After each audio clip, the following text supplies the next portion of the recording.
Oke, assalamualaikum warahmatullahi wabarakatuh. Selamat jumpa lagi nih di channel YouTube gua, dan seperti janji gua di video sebelumnya, gua bakal review nih drawing UCL, drawing Europa League dan Europa Conference League yang sudah berlangsung tadi ya, sekitar jam ya mulai habis maghrib lah ya.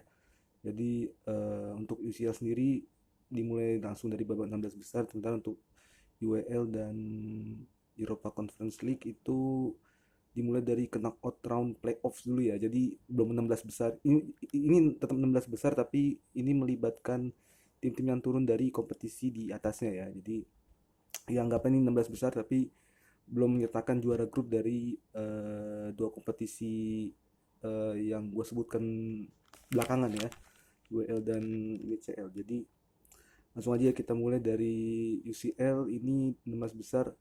Ini banyak menghadirkan pertandingan-pertandingan seru nih, pertandingan-pertandingan yang bisa dibilang cukup berimbang. Jadi salah satunya nanti akan gue bahas, cuman gue bahas dari awal dulu ya. Jadi di apa namanya, di UCL, di match pertama itu bakal pertemukan RB Leipzig melawan Manchester City. Nah ini gue ngerti lagi ya, Manchester City ya selalu setiap lolos dari fase grup selalu dapat lawan yang gampang di 16 besar ya. Gue nggak tahu lagi lah apa karena UEFA takut dengan City, atau UEFA menginginkan City tetap melaju, sehingga ya gue nggak tahu lah apa yang ada di benak UEFA. Yang jelas untuk Leipzig Manchester City, jelas-jelas ini Manchester City yang bakal lolos ya, karena RB Leipzig sendiri ya, Leipzig is Leipzig. eh Kualitasnya pasti akan gitu-gitu aja ya, maksudnya mereka pun lolos dari fase grup aja tuh hampir susah payah ya, setelah saingan sama Shakhtar Donetsk ya. Kalau nggak salah waktu itu Leipzig ya, kalau nggak salah waktu itu Leipzig itu ngalahin Shakhtar Donetsk ya, jadi dia bisa lolos. Jadi itu bener-bener head to head banget. Jadi mereka barely qualified, tapi untungnya mereka bisa qualified up. Cuman menghadapi Manchester City, ya gue, ini jelas Manchester City yang bakal lolos ya. Apalagi Leipzig ini juga banyak pemain-pemainnya yang cedera ya, terutama Timo Werner nih ya. Timo Werner sayang sekali juga nggak bisa main di Piala Dunia ya, karena kemarin cedera pas pertandingan lawan, pertandingan Liga ya masalah ya, sebelum pertandingan lawan Shakhtar. Jadi gua nggak tahu ya absennya bakal berapa lama, tapi kalau misalkan absennya berbulan-bulan, mungkin ini akan mempengaruhi permainan Leipzig ya, penyerangan Leipzig. Olsen juga baru sembuh dari cedera. Jadi kalau gua lihat kalau gue lihat sih Leipzig dengan skuad yang begini aja kualitasnya mungkin tidak akan melangkah jauh sampai 8 besar. City yang akan melenggang mulus. Ya bukan cuma kita nggak ngomongin Haaland juga ya. Tadi canang-canangnya juga gacor, sama Julian Alvarez ya, yang bener-bener apa ya, underrated banget orang ya, Julian Alvarez.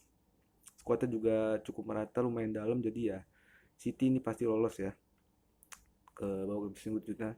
Terus yang kedua, klub Brugge lawan Benfica ya. Klub Brugge lawan Benfica sendiri, ya ini klub Brugge ini juga kejutan ya, karena mereka tanpa diduga bisa lolos dari fase grup.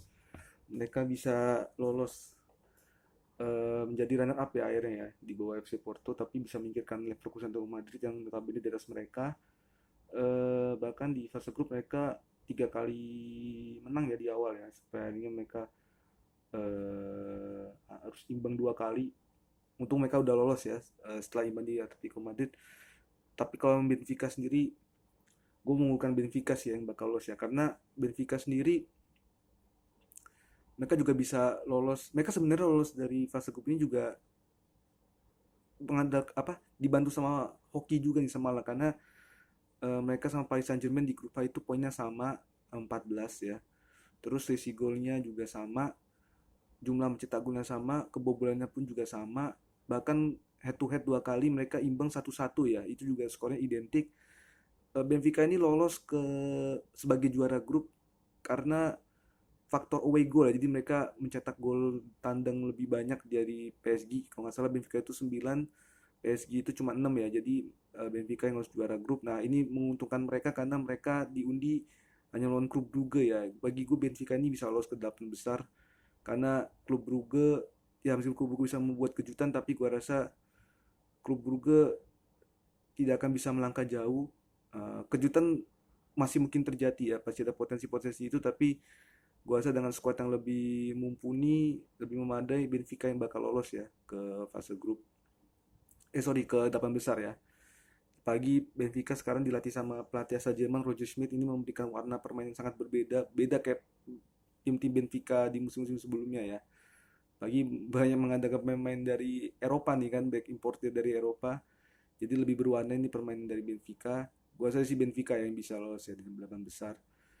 Terus yang ketiga nih, ini ketiga udah mulai nih, udah mulai apa namanya? Udah mulai pertandingan-pertandingan super big match nih. Jadi di pertandingan ketiga akan pertemukan ini ulangan final tahun lalu ya, persis ulangan final tahun lalu itu Liverpool melawan Real Madrid ya.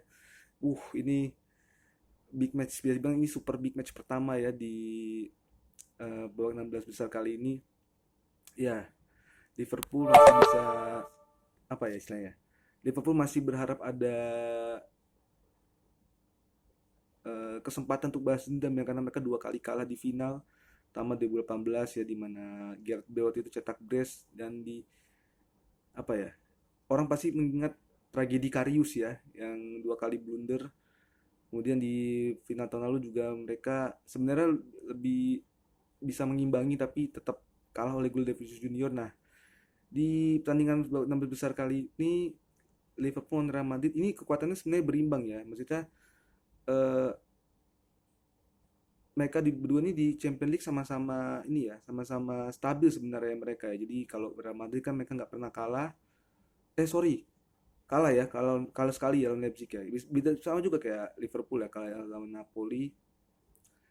Tapi gue lebih menggunakan Real Madrid sih untuk lolos ke 8 besar, karena murni permainan Real Madrid ini lebih konsisten, stabil dari waktu ke waktu. Bagi di Liga juga mereka belum pernah kalah, sementara di Liga Inggris sendiri Liverpool ini sedang merosot ya. Lagi angin-anginan. Mereka juga terakhir kalau nggak salah kalah lawan Leeds ya, Leeds United di kandang sendiri. Semuanya menang lawan Tottenham Hotspur kemarin tandang. Tapi permainan Liverpool ini musim ini di Liga inkonsisten ya. Jadi walaupun di Liga Champions juga mereka masih gacor ya, walaupun cuma kalah sekali sama Napoli. eh, tapi bagi gue Real Madrid sih yang bakal lolos dari 16 besar dan bakal maju ke 6 besar, murni karena didukung eh, permainan mereka yang konsisten dan stabil ya. Kalau dari squad sebenarnya dua tim ini emang gak beda jauh, merata semua ya, dalam banget squadnya. Tapi Real Madrid sendiri ya, DNA juara, pengalamannya bicara. Gua rasa sih Madrid ya bakal lolos lagi ya ke 6 8 besar. Terus yang keempat itu tadi ada pertandingan, bentar gue inget dulu ya. Eh, Tadi dulu nih, gue inget dulu. Eh, ada pertandingan antara eh,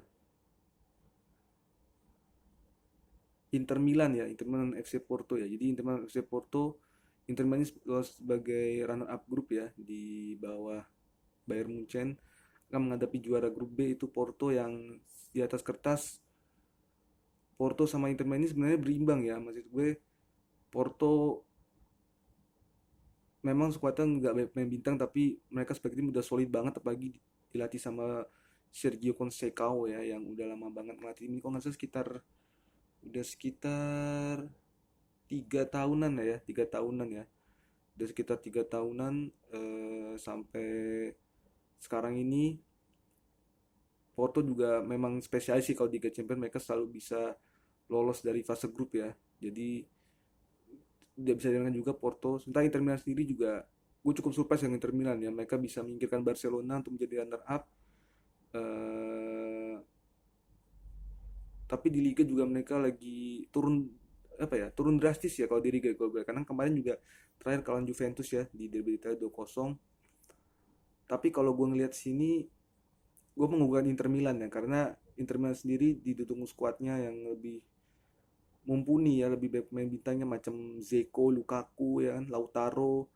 Sementara Porto sendiri juga ya nggak banyak bintang ya, mungkin cuman PP kali ya yang masih ada di back ya, tapi PP juga udah tua ya. Kalau gua rasa sih Inter Milan yang bakal lolos ke 8 besar.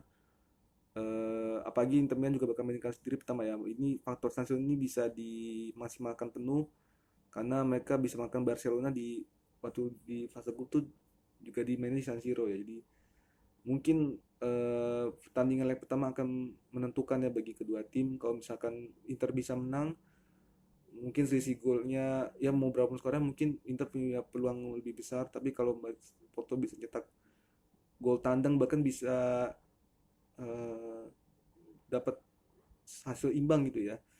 Mungkin akan beda cerita nih ya di stadionnya Porto ya. Jadi tapi kalau gue lihat sih gue masih mengandalkan Inter Milan ya untuk lolos ke 8 besar. Terus yang kelima ada tetangganya nih AC Milan lawan Tottenham Hotspur. Nah, Milan Tottenham ini juga ini ya apa namanya dulu mereka sempat ketemu ya. Kalau nggak salah di babak 16 besar juga ya. Kalau nggak salah babak 16 besar mereka kalah. Milan kalah lawan Tottenham waktu itu Tottenham masih kuat sama Gareth Bale. Kalau nggak salah tahun 2010 2011 deh ya. Itu musim itu udah lama banget ya. Udah hampir mau 11 tahun 12 tahun ya. Jadi sekarang juga Tottenham dipegang sama Antonio Conte juga mulai bangkit, mulai bisa apa ya, mulai bisa menunjukkan taringnya. Walaupun di awal walaupun di awal-awal sempat inkonsisten ya, tapi mereka bisa perlahan menemukan ketajaman. Harry Kane seperti biasa tambah gacor dari hari ke hari ya. Jadi harus diwaspadai oleh AC Milan ini yang mengandalkan back-back kayak Tomori ya, kayak si Kejair, kayak si Calabria itu harus mewaspadai pergerakan dari Harry Kane dan Richarlison ya juga ya. Itu juga Richarlison. Gue nggak tahu ya Son Heung-min ini kan lagi cedera ya, tapi nggak tahu berapa lama. Kayaknya sih bentar ya, jadi bisa main di Piala Dunia. Jadi harus waspadai Trisula maut ini ya, Harry Kane, Son dan Richarlison. Sebenarnya kekuatan tim ini berimbang ya, tapi gue lebih mengunggulkan Tottenham Hotspur ya karena AC Milan ini untuk pertama kalinya mungkin setelah berapa tahun mereka kembali lolos dari fase grup Liga Champion ya. Jadi mungkin pengalaman mereka lebih banyak dibanding Tottenham, tapi dari segi adaptasi permainan gitu kan mungkin AC Milan ini udah apa ya harus menyesuaikan diri lagi ya karena mereka baru sekarang ini bisa lolos lagi ke babak-babak eh, babak selanjutnya yang lebih menantang. Jadi kalau bagi gue Tottenham Hotspur bisa nih bisa untuk lolos dari 16 besar. Kuncinya ya di pertandingan leg pertama kalau misalkan Tottenham bisa imbang bahkan menang mungkin Tottenham peluangnya akan lebih besar ya untuk lolos ke 8 besar. Cuman AC Milan jangan diremehkan juga. AC Milan ini masih tercatat sebagai tim kedua terbaik ya peraih gelar Liga Champions setelah Real Madrid. Jadi seru nih bakal seru dengan antara AC Milan melawan Tottenham Hotspur, tapi untuk saat ini gue masih mengulurkan Tottenham Hotspur ya untuk lolos dari 8 besar ya. Terus ke pertandingan ke 6 itu ada Eintracht Frankfurt lawan Napoli. Nah, ini Frankfurt juga kejutan nih karena Frankfurt meneruskan tren positif mereka setelah musim lalu juara Europa League. Musim ini mereka bisa lolos dari fase grup runner up ya di bawah Tottenham. Tapi ini lawannya Napoli nih. Napoli ini aduh, musim ini gacor banget ya. Di Liga mereka masih mimpin klasmen. Kemudian di Champions League mereka juga mimpin klasmen ya, beda selisih gol ya sama Liverpool. Dan gue cukup impress dengan Trisula barunya Napoli ini ya, ada Osimhen, kemudian Lozano ya, Lozano atau Raspadori ya, biasanya ganti-gantian. Si Osimhen juga bisa ganti-gantian sama Simeone ya, Giovanni Simeone. Dan yang paling bikin gue seneng liat Napoli sekarang ada adanya Kvicha Kvaratskhelia ini pemain yang kalau gua rasa sih bintang ya bakal digadang ini gua prediksi bakal jadi bintang di masa depan, pemain sayap yang dibesarkan di Rusia ya, berasal dari Georgia. Ini pemain underrated banget. Gue kemarin habis nonton profilnya juga ya di YouTube dan memang ini orang nggak bisa diremehkan. Ini orang udah siap lah untuk main top perform ya, untuk main top level perform. Dan nggak betul kalau misalkan dia konsisten main bagus sama Napoli sampai akhir musim, mungkin dia musim depan udah cabut ya. Mungkin bisa diincar, mungkin bisa pindah ke klub-klub besar ya. Kalau gue lihat sih sendiri Napoli ya yang lolos 8 besar ya murni ini Frankfurt ini mungkin penampilan pertama mereka di grup di babak knockout stage Champions League sekian lama gue juga nggak tahu ya pokoknya mereka jarang banget main di Champions League ya sekalinya main mereka masuk 16 besar gue cukup salut sih sama kiprah dari Oliver Glasner ini bisa meramu tim ini sampai seperti sekarang ya. Pagi di Bundesliga mereka juga masih di papan atas. Jadi gue cukup salut lah ya dengan Oliver Glasner. Kemudian di pertandingan ketujuh akan menemukan Borussia Dortmund lawan Chelsea nih. Nah, jadi Dortmund lawan Chelsea ini juga cukup berimbang ya, cukup berimbang karena Dortmund udah menemukan kembali ketajaman mereka di bawah Edin Terzic ya, di bawah Edin Terzic. Kemudian di Bundesliga juga, meskipun kan Bundesliga mereka masih angin-anginan ya, tapi mereka di cuma udah mulai konsisten. Mereka bisa sebagian up ya di bawah Manchester City. eh dan masih adanya Jude Bellingham sih, gue lihat sih Jude Bellingham kan jadi suatu pembeda karena Jude Bellingham ini kan udah jadi kapten juga ya, udah jadi satu kapten dan benar-benar kelihatan walaupun usianya masih 19 tahun tapi leadershipnya udah kelihatan nih orang bakal jadi kapten masa depan timnas Inggris ya pasti ya. Akan melawan Chelsea yang lagi pada masa transisi sejak ganti pelatih ya dari Tuchel ke Graham Potter. Tapi kalau gue lihat sendiri, gue kalau lihat ya, gue kalau lihat Dortmund ya, Dortmund ini bisa ngambil peluang nih untuk lolos dari fase 8 besar, lolos dari 8 besar karena lolos ke 8 besar karena murni ntar ya, ini batik gue udah mau habis. Gue mau ngecas dulu, sorry.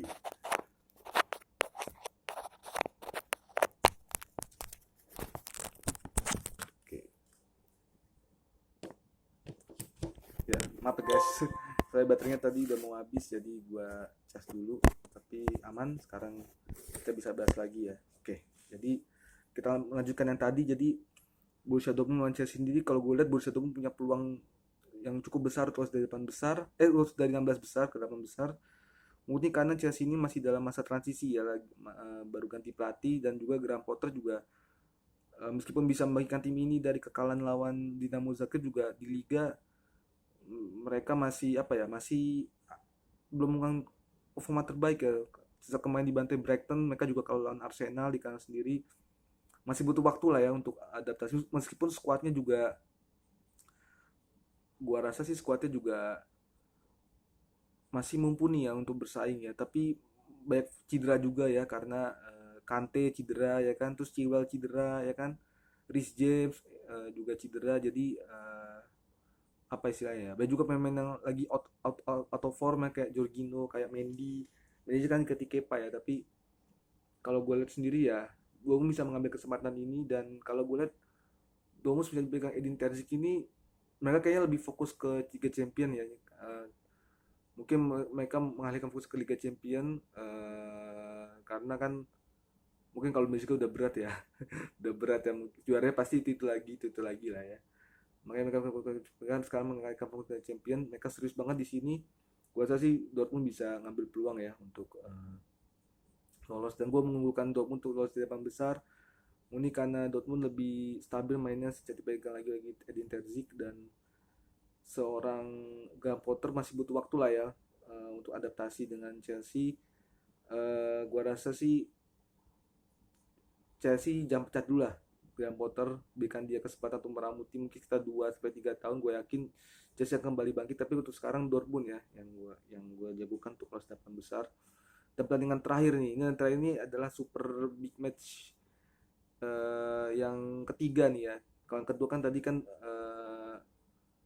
sebenarnya berapa ya? Ada banyak ya, AC Milan, Tottenham Hotspur, Dortmund, Chelsea ya kan. Itu udah super big match ya. Ini mungkin sebelum yang keempat ini penutup ya dari rangkaian 16 besar kali ini adalah Bayern Munchen melawan Paris Saint-Germain. Ini adalah ulangan final 2020 di Lisbon, di mana Munchen waktu itu bisa juara Liga Champions tanpa terkalahkan dan tanpa meraih hasil imbang, selalu menang karena waktu itu kan knockout stage-nya kan, di final stage-nya satu pertandingan kan karena Covid kan. Jadi satu kali main menang, lolos, kalah out gitu kan. Tapi mereka ketemu lagi di final 2020. Bayern Munchen Paris Saint-Germain ini skuadnya sama-sama beringas ya. Tapi gue bingung Bayern Munchen untuk lolos sih ya, karena Bayern Munchen mungkin udah tahun keberapa sekarang ya, mereka grupnya selalu menang ya. 18 poin. Mereka mau ganti, mau ditinggal pemain macam siapapun juga tetap bisa cari penggantinya yang sepadan dan tetap bisa konsisten mainnya, tetap sesuai dengan gaya main Munchen. Walaupun banyak bintangnya tapi tetap mengandalkan kolektivitas tim solid. Sementara untuk Paris Saint-Germain sendiri ya, Messi udah mulai nemu nih main terbaiknya di PSG. Neymar juga semakin gacor. Terus Mbappe seperti biasa masih mengangkat tim ini.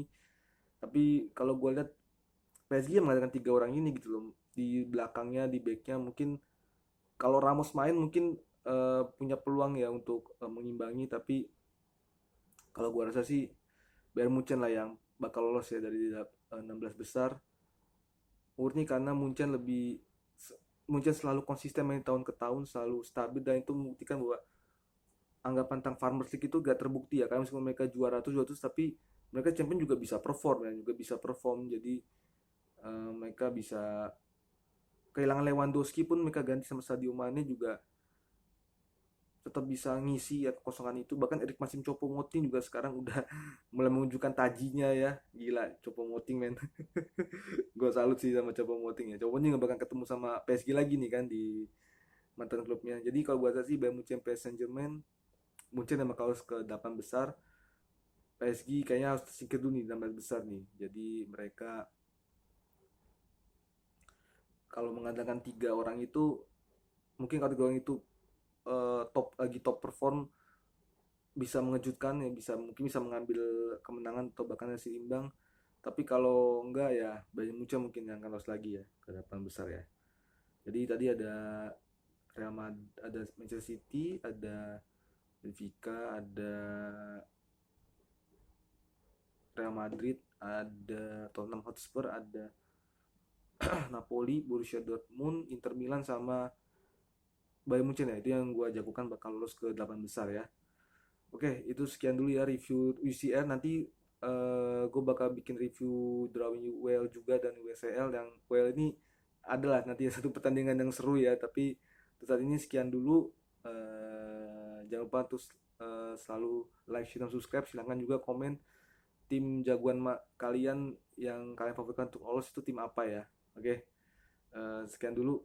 Assalamualaikum warahmatullahi wabarakatuh.